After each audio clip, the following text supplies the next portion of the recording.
যে বিপিএল এ অনেক ধরনের অসঙ্গতি ছিল, আমাদের ডিপিএল এ অসঙ্গতি রয়েছে। আমাদের জিম্বাবুয়ে সিরিজে আমরা দেখতে পাচ্ছি খাবি খাচ্ছি, নানা ধরনের সমস্যা আমাদের মাঠের ক্রিকেটে।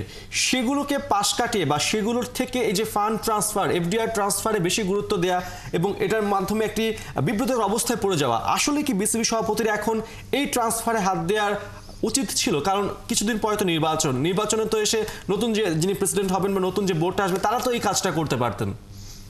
আমি নিশ্চিত আপনি যেটা বলেছেন ইট হ্যাজ এ ভ্যালু আপনার কথায়, বাট পয়েন্টটা হচ্ছে এটা নির্ধারণ করবেন প্রেসিডেন্ট অ্যান্ড দি বোর্ড, তারা কোনটাকে প্রায়োরিটি দিচ্ছেন কাজে। যেমনটা বলছিলেন আপনি যে অনেক জায়গায় অনেক সমস্যা আছে, সব সমস্যার কারণ কি প্রেসিডেন্ট? আমার কিন্তু মনে হয় না, বিকজ আমরা আরও অনেকে কাজ করি এবং অনেকেই কিন্তু পর্দার আড়াল থেকে কাজ করছে। আমাদের অনেকেরই ব্যর্থতা আছে, সব ব্যর্থতা বর্তায় কিন্তু প্রেসিডেন্টের উপরে, কিন্তু অন্য কাউকে কিন্তু আমরা ফোকাস আনি না তাদের ব্যর্থতা কোথায়, তাদের কোনো অসঙ্গতিপূর্ণ কোনো কাজ আছে কিনা। আমার মনে হয় একটা ডিসকাস করলে এটা টোটালিটিতে ডিসকাস করতে হবে যে কোন জায়গায় এসে কি উনি দায় নেবেন, বিকজ উনি প্রধান এবং প্রধান হিসাবেই দায় নিচ্ছেন।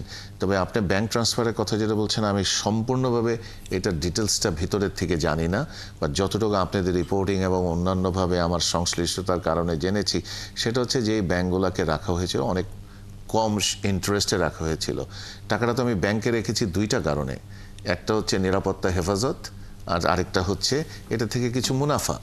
তো মুনাফাটা যদি আপনার কথা চিন্তা করেন, সেটা বিসিবির মুনাফার জন্য ওনারা যেই ব্যাংক ভালো অফার দিচ্ছেন তার কাছেই তো যাবে, এটা তো ওপেন মার্কেট।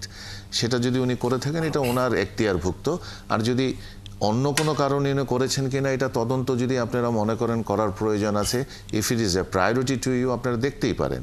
বাট আমার কাছে মনে হচ্ছে ক্রিকেটে আমরা সেই রাসেল ডোমিঙ্গোকে সরানোর সময়ও আমরা একরকম অনেক আন্দোলন করেছি, এরপরে হাতুরা সিংকে সরালাম, এরপরে নতুন করে কোচ আসলো, খেলা তো আমরা জিম্বাবুয়ের সাথে হারলাম। আমরা কি এগুলোতে ফোকাস করেছি? আমরা মনে হচ্ছে নেগেটিভ নিউজগুলো অনেক বেশি করার চেষ্টা করি। আমি জানি না এটাতে ক্রিকেটের কতটুকু মঙ্গল, বাট অনেক প্রেশার কিন্তু অনেকের উপরে দেওয়া হয়। অনেকগুলো মানুষ অক্লান্তভাবে কাজ করেন এবং এত বড় একটা কর্মযজ্ঞ করা, এটাতে কিন্তু আমাদের অনেকের সহযোগিতা করা প্রয়োজন। কিন্তু অনেক সময় অভিযোগের তীর যখন নিন্দনীয় খুবই বাজেভাবে করা হয়, তখন কিন্তু অনেকে আশাহত হন।